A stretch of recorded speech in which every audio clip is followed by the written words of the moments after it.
what an engineer is or does, I would say, is either improve on existing qualities or to find solutions to new problems.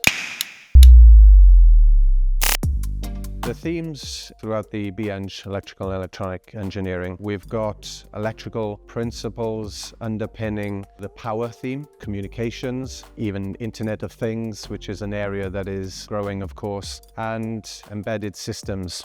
The facilities we have here, fantastic. We have the traditional electronics lab, but on top of that, a power lab, a laser lab, we have an anechoic chamber, laser cutters and 3D printers. And then we have our own lab for the students, for them to be a bit more free in finding time to do their projects. The course also offers you an opportunity to take a year out in industry. I've not met one student that's regretted that. It's an amazing experience where the expectations of you is not quite as much as a graduate. You have the green light to do mistakes, and it's a fantastic learning curve.